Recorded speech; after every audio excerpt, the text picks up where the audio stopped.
이 세상에는 아주 다양한 종교가 많습니다. 그 다양한 종교 가운데서 같은 한 종교를 섬긴다 하더라도 그 안에는 다양한 신자가 있습니다. 어느 목사님이 교인들을 이렇게 몇 종류로 나누어서 분류를 했는데 한번 들어보십시오.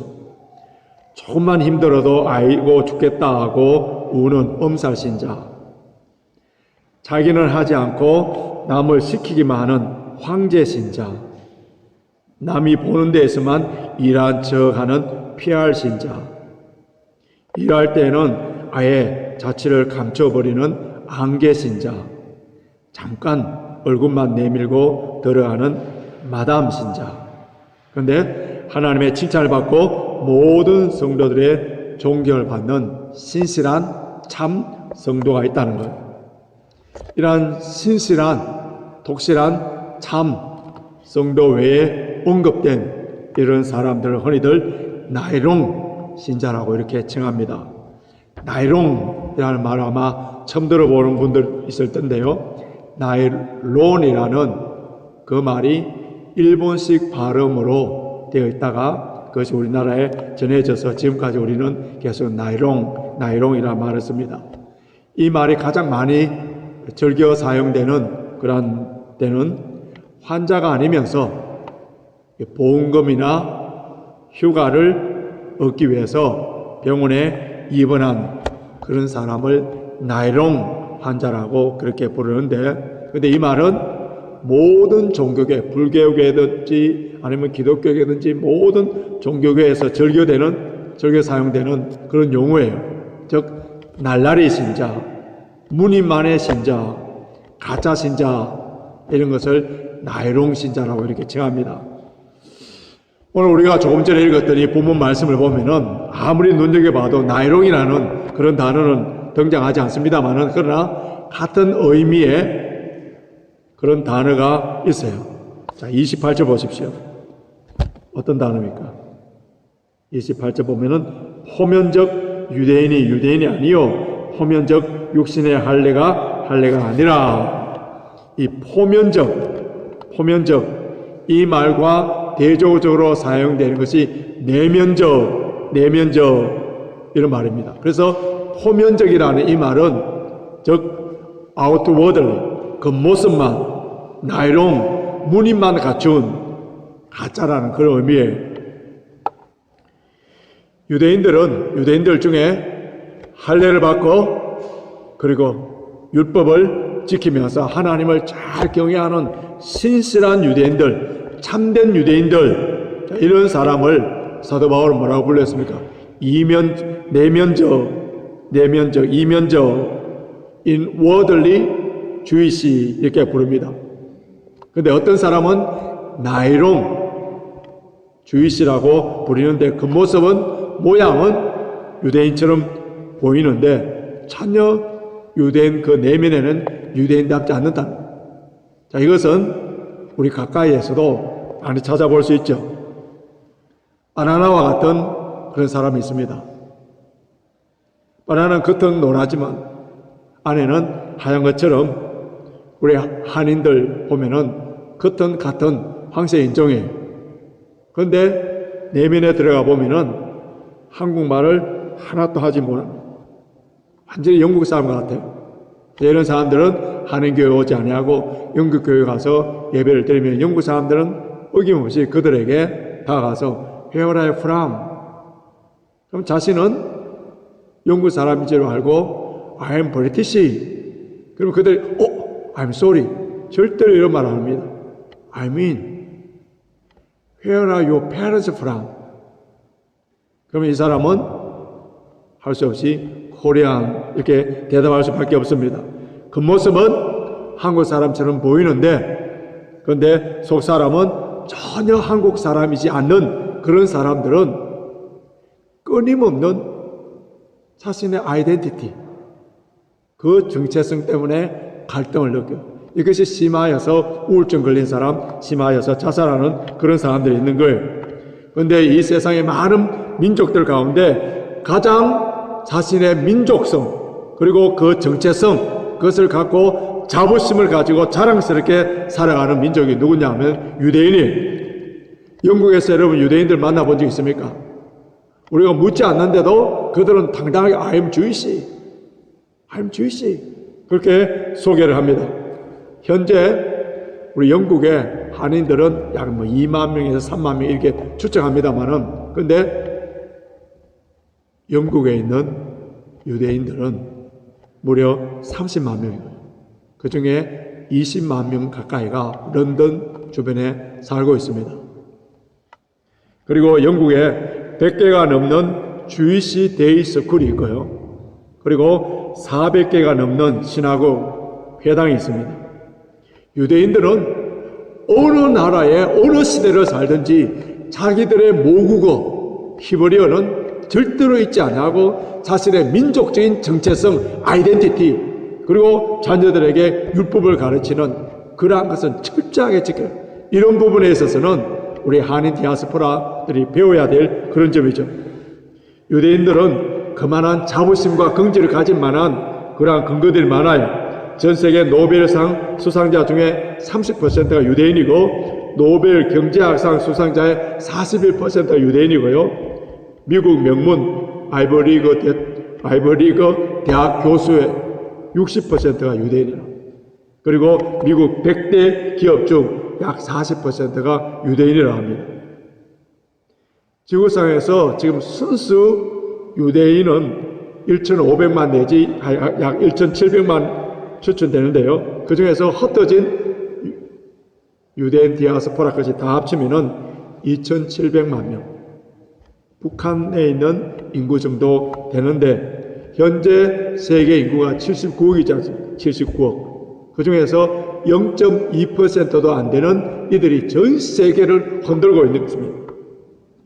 세계 어디를 사든지 유대인의 영향권에서 벗어날 사람이 아무도 없어요. 마르크스, 프로이드, 아인슈타인, 스티븐 스필버그 이 네 사람 이름만 되더라도 모두 그들의 영향을 얼마나 큰지 그냥 알 수 있습니다.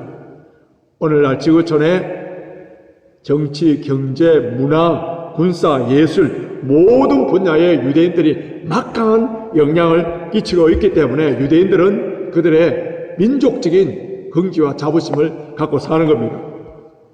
지금부터 2000년 전 바울이 로마서를 기록할 그때에도 로마가 전 세계를 지배했지만은 그러나 유대인들은 유대 땅에 살든 로마에 살든 그들은 민족적 종교적인 자부심과 긍지를 살고 있었어요. 그들이 갖고 있는 율법, 그들이 어릴 때 받았던 할례 이것을 통하여서 그들은 선민의식을 가지고 모든 민족에 있어서 우월감을 가지고 살았습니다. 그래서 그들은 이 율법과 할례 때문에 자신들은 다 구원받았다고 생각해서 어떤 경우에도 하나님의 심판을 받지 아니하고 자기 민족이 아닌 비록 그 당시에 로마가 지배했지만은 로마는 이방 나라이기 때문에 그래서 그들은 다 지옥의 불 뗄감으로 쓰임 받을 수 없다는 그런 오만과 편견에 가득 차 있었어요. 이런 기고만장한 유대인들을 향하여서 그들에게 얼마나 큰 죄와 얼마나 큰 착각에 빠져 있는가 사도 바울은 정확하게 지적하는데요. 그들의 유대인들이 갖고 있는 그 특권, 자랑거리 그것을 갖고 바울은 하나하나 언급합니다. 자, 17절에서 20절까지 한번 보십시오. 17절 유대인이라고 칭하는 내가 유대라는 이 말은 찬양이란 말이에요. 아브라함의 혈통으로 이어받아서 하나님을 찬양하는 그런 민족이라는 그런 개념이에요. 율법을 의지하여 그들은 율법을 받았어요. 다른 민족들은 하나님을 알려고 하면 어땠습니까? 자연 계시, 일반 계시를 통하여 희미하게 알았다면은 근데 그들은 특별 계시인 하나님의 율법을 받은 그런 자예요. 하나님을 자랑하며 이방인들은 우상을 숭배했는데 그들은 여호와 하나님을 성경을 예배한다는 자부심이 있었습니다. 그리고 18절 보면은 율법의 교육을 받아 유대인들은 어릴 적부터 부모의 품에서 또 회당에서 철저하게 율법을 배웠고요. 하나님의 뜻을 알고 얼마나 큰 덕입니까? 지극히 선한 것을 좋게 여기고 선악을 분별할 수 있는 종교적 도덕적인 지식을 갖고 있는 엄청난 특권이죠. 그리고 소경의 길을 인도하는 자요 어둠에 있는 자의 빛이요. 유대인들의 본래 사명이 뭐예요? 영적 도덕적으로 캄캄한 암흑에 있는 이런 사람들의 진리의 길로 인도하는 막강한 책임을 받은 자들이라는 거예요. 어리석은 자의 혼도요 어린아이의 선생이요. 이방인들 유대교로 개종한 이런 사람들이 가르치는 자들이라는 거예요. 자, 이런 모든 특권 그것 때문에 긍지와 자부심을 갖고 있었습니다. 자랑하면서 과실했습니다. 그런데 문제는 그런 특권에 따른 책임과 의무를 다하지 못했다는 거예요. 유대인들이 갖고 있는 그 특권, 그래서 자신들에게 효과가 없었던 것은 그들이 아는 대로 그리고 가르치는 대로 그들의 삶을 살지 않았다는 거예요. 말과 행동이 일치하지 않았다는 거예요. 그 중에서 구체적으로 세 가지를 사도 바울이 예를 들었는데 21절에서 22절입니다. 자, 21절에서 22절 보면은 세 가지 도둑질, 간음, 신성 모독이에요. 유대인들은 도둑질 하지 말라 가르치면서 설교를 하면서 자신을 어떻게 했다고요? 도둑질 했다는 거예요. 그들은 남의 물건을 훔칠 뿐만 아니라 부당한 상거래 그리고 고리 대금을 통하여 부당한 폭리를 취했던 남의 재산을 빼앗았던 그런 사람들이고요. 다른 사람들을 향하여서 가늠하지 말라 그렇게 해놓고는 자신들은 탐심과 음욕을 통하여서 십계명을 범한 사람들이고 22절을 보면은 우상을 가정에 여기는 내가 이 가정에 여긴다는 말은요 악취가 나서 고개를 돌리는 그런 현상입니다. 유대인들은 유일신 여호와 하나님을 섬기는 민족이기 때문에 우상에 대해서는 혐오감을 가졌어요. 그 당시에 로마 사람들은 황제를 숭배했습니다. 그리고 유대인들은 로마 황제의 얼굴이 새겨져 있는 그 동전을 사용하면은 황제 숭배인 줄 알고 그 동전을 사용하지 않을 정도로 우상 숭배하지 않으려고 노력했던 그런 사람이 그런데 그들은 이방 신전에 들어가서 그 보물을 약탈했고요. 지금도 유대인들은 세계 평화를 위한다고 하면서 무기를 만들어서 전쟁으로 돈을 버는 사람들이에요. 바울은 그들이 범하는 대표적인 이런 죄를 지적할 뿐만 아니라 그 외에 온갖 가증스러운 죄를 범한다고 지적하는데 23절, 24절 보십시오. 23절, 24절 같이 읽겠습니다. 시작. 율법을 잘 아는 내가 율법을 범함으로 하나님을 욕되게 하느냐? 기록된 바와 같이 하나님의 이름이 너희로 인하여 이방인 중에서 모독을 받는도다. 종교적인 위선자라는 거예요. 겉모습은 거룩한 채 되어 있지만 그 속은 모든 것이 썩어서 악취를 풍기는 자들이라는 거예요. 사도 바울은 유대인들에게 그들이 가장 자부심을 갖고 있는 그리고 하나님의 언약의 백성으로 준 그 표징인 할례 문제를 거론하면서 그들의 신앙이 얼마나 형식적인가를 지적해 줍니다. 할례는 아브라함 때부터 받았던 것으로 남자들이 태어난 지 8일 만에 할례를 행했습니다. 이 할례를 통하여서 하나님과 언약을 맺은 백성이고 그를 통하여서 하나님의 말씀에 순종해야 되는 백성인 것의 표시예요. 그래서 이방인과 달리 구별되어서 여호와 하나님을 섬기며 하나님의 말씀에 순종하겠다는 약속이에요. 그런데 이 할례를 받았다고 그들이 모두가 다 구원받은 하나님의 자녀 선민이고 예수 그리스도 믿지 않아도 우리는 자동적으로 구원을 받았다 이렇게 생각하는 사람들이라는 거예요. 그래서 사도 바울은 아주 중요한 방정식 하나를 소개합니다. 할례를 받았지만은 율법을 지키지 않는다면은 무할례자가 되고 비록 무할례자를 하더라도 하나의 율법을 순종하는 자는 할례 받은 자와 같다. 그러면서 그들에게 자존심을 완전히 박살내는 그러한 말을 27절에 합니다. 보십시오. 27절. 또한 본래 무할례자가 율법을 온전히 지키면 어문과 할례를 가지고 율법을 범하는 너를 판단치 아니하겠느냐? 할례를 받지 아니하는 이방인들이 예수 그리스도를 믿고 말씀에 순종함으로 말미암아 이제 이방인들이 유대인들을 심판하는 아주 충격적이고 도전적인 그런 말을 합니다. 그 모습은 유대인이지만은 그리고 율법을 받았고 할례를 받은 엄청난 특권 축복을 받았지만은 그러나 하나님의 말씀에 순종하지 않는다면 겉모습만의 유대인, 이름만 유대인, 아무런 능력이 없는 유대인, 포면적인 유대인, 무늬만 유대인, 나이롱 유대인이라는 거예요. 그러므로 참된 유대인은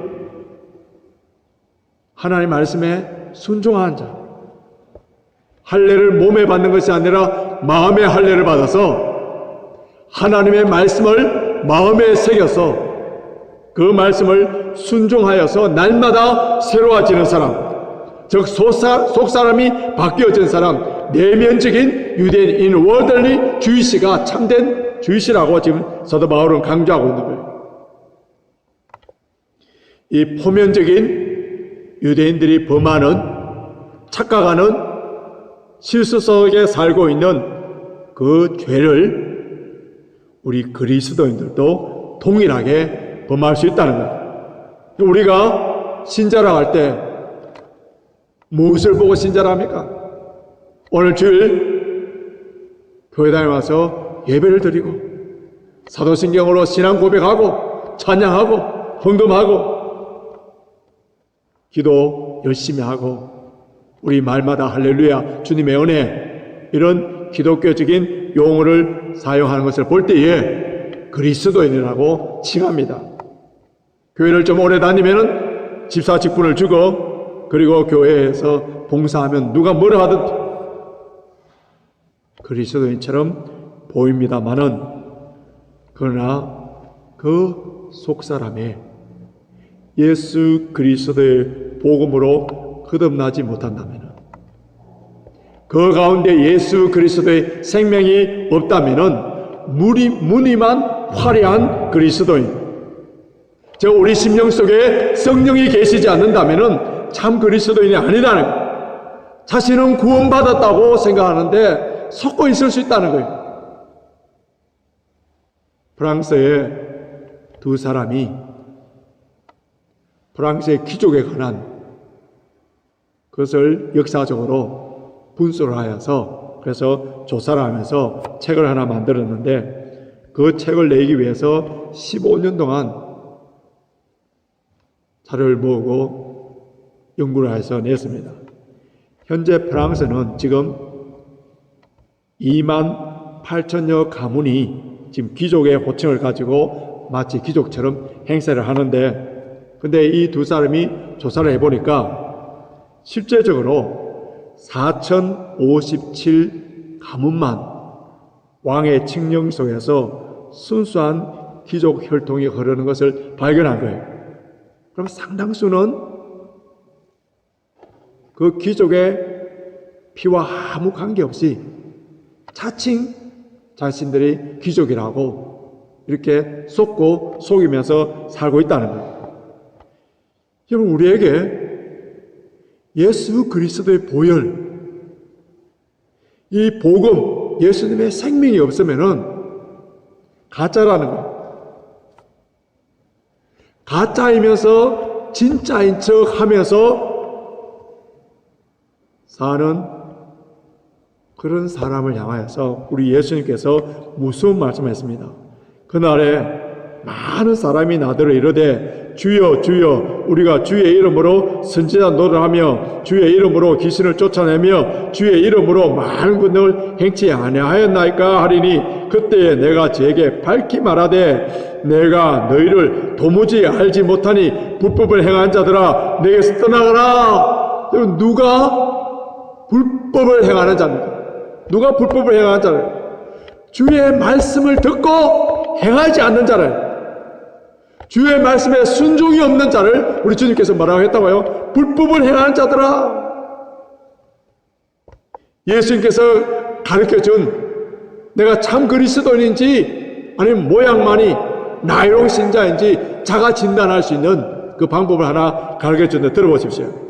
거짓 선지자들을 삼가라. 양의 옷을 입고 너에게 나오나 속에는 노략질한 일이라. 그의 열매로 그들을 알지니 가시나무에서 포도를 또는 엉겅퀴에서 무화과 나무를 따겠느냐. 이와 같이 좋은 나무마다 아름다운 열매를 맺고 못된 나무가 나쁜 열매를 맺나니 좋은 나무가 나쁜 열매를 맺을 수 없고 못된 나무가 아름다운 열매를 맺을 수 없느니라. 우리 속에 생명이 있고 좋은 나무가 된 사람은 좋은 열매로 나타난다. 좋은 열매로. 참 그리스도인들은 예수 그리스도의 향기를 나타낸다는 거예요. 여기서 열매라는 말과 향기라는 말 뭐예요? 다? 성령의 열매, 예수 그리스도의 성품이라는 거예요. 샤넬 넘버 5, 우리 모든 여성들이 다 사랑하고 좋아하는 대표적인 향수지 않습니까? 이 향수는 장미꽃잎 45kg을 가지고 그 향수액 28g을 만든다고 합니다. 약 1600배의 그 농축한 것인데, 그리고 장미꽃잎 45kg 한번 상상해 보십시오. 철억 몇 대분이 됩니다. 이와 같은 향수를 한 방울만 우리 몸에 떨어뜨려도 오늘 아마 여러분 가운데 주변에 샤넬 넘버 5 향수를 떨어뜨려 온 사람 같이 옆에 있는 분들 다 그 냄새가 풍기죠. 그런데 집에 있는 향수병에 장미 꽃송이를 100개나 걸어놨다 하더라도 가짜는요, 처음에는 조금 냄새 나는 것 같지만은 나중에는 역겨운 냄새가 납니다. 그래서 이게 진짜인지 가짜인지는 좀 지나보면은 그 냄새를 통하여서, 그 열매를 통하여서 다 드러나는 거예요. 참 그리스도인, 신선한 성도, 성령의 열매를 나타나기 때문에 세월이 가면 갈수록 함께 신앙생활을 하면 할수록 그 아름다운 열매들이 나타나는 거예요.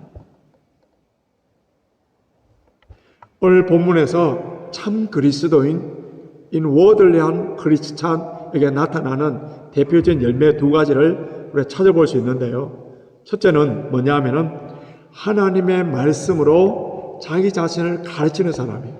21절 한번 보십시오. 21절. 그러면 다른 사람을 가르치는 내가 내 자신을 가르치지 아니하느냐. 참 그리스도인은 하나님의 말씀을 먼저 자신에게 가르치고 적용하고 순종하는 사람이에요. 하나님의 말씀을 자신에게 적용하지 않는다면은 항상 위험한 도구로 사용합니다. 그 말씀을 갖고 남을 정죄하고 비판하는, 자기 눈에 들어는 들보를 보지 못하기 때문에 남의 눈에 들은 티를 항상 정죄하는 그런 사람이 돼. 직이 추상 대인 충풍이라는 유명한 말 잘 알고 있지 않습니까? 자기 자신에 대해서는 하나님의 말씀을 받으면 가을 서리처럼 엄격하게 철저하게 지켜나가고, 남에 대해서는 봄바람처럼 관용하고 기다려주고 인내하고 위하여 기도해주는 사람. 여러분, 사도 바울은 성령 충만한 사람이고 위대한 교사지 않습니까? 그런데도 하나님께 버림받을 것을 두려워하여서 자신을 날마다 쳐서 복종시켜 나는 날마다 죽노라. 성경책에 좋은 말씀이 있어서 그 말씀을 줄치는 것보다 더 중요한 것은 우리 마음에, 우리 삶에 주를 침으로 말미암아 한웅재 목사님이 지은 소원이라는 그 찬양처럼 삶의 한 줄이라도, 한 절이라도 주님을 닮아가는 그 좁은 길로 가는 그 사람. 그래서 하나님의 말씀이 누가 선포하든지 아니면 새벽마다 아침마다 큐티를 하든지 그 말씀을 가지고 먼저 자신을 가르치는 그 사람이 참 그리스도예요. 둘째는 신선한 성도는 하나님께 칭찬을 받는 자라 했습니다. 자, 29절 보십시오. 29절 같이 읽습니다. 시작. 오직 이면적 유대인이여 할례는 마음에 할지니 신령에 있고 의문에 있지 아니한 것이라. 그 칭찬이 사람에게서가 아니요 다만 하나님께서니라. 할례를 마음에 받은 자, 성령으로 거듭난 사람은 그 복음에 생명력이 있기 때문에 점점 더 성숙하고 성장해 간다는 거예요. 참 그리스도인들은 고린도 후서 4장 16절 말씀처럼 그 사람은 후패하나 속 사람은 날로 새로워지는. 옛날에는 내가 성령 충만하고 뜨거웠고 헌금도 많이 내고 교회를 왜 충성했는데, 그래서 지금은 이게 아니라는 거죠. 옛날에는 약했다는 거예요. 희미했다는 거예요. 말씀이 내 속에 가득 채워지지 아니하고 내가 성령 충만하지 않았기 때문에. 그러나 지금 나이가 들어가고 그 사람은 후패하지만은 속 사람은 어떻게 된다고요? 점점 더 강성하여서, 그래서 어떻게 된다고요? 예수 그리스도의 성품들이 나타나고 선한 열매들을 맺어짐으로 말미암아 모든 성도들에게 진명교사로 보여주는 것. 이것이 참 그리스도인의 참 모습이라는 거죠.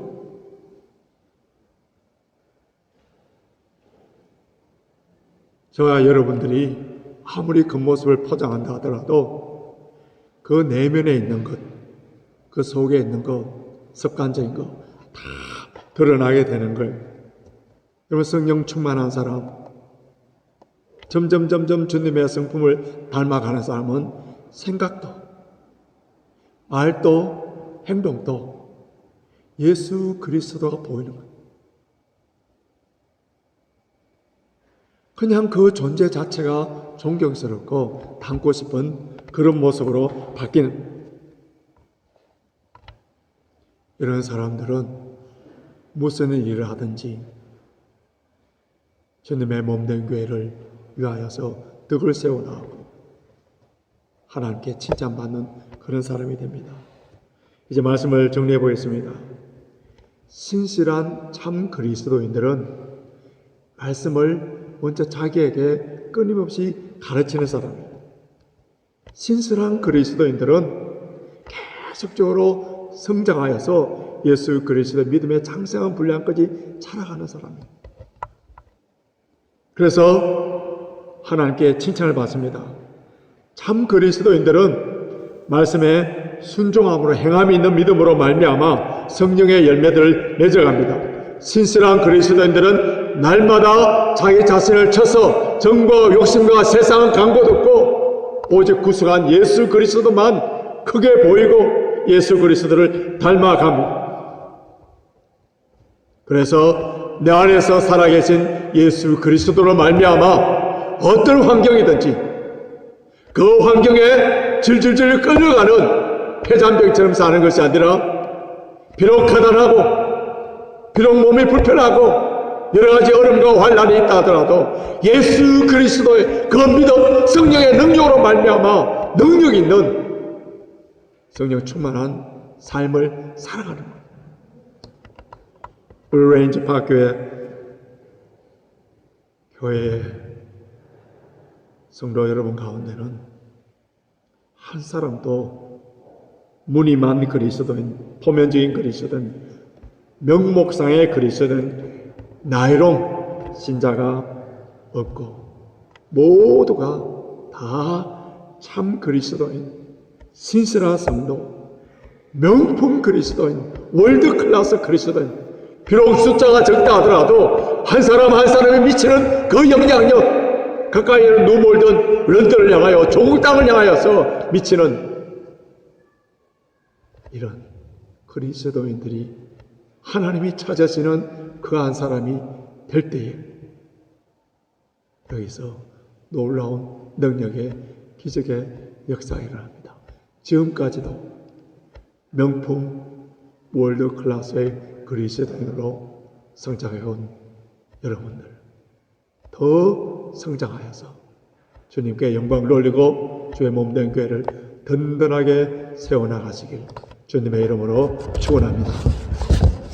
주신 말씀을 생각하시면서 또 내 자신을 돌아보면서 낮의 해처럼 밤의 달처럼 함께 찬양하겠습니다.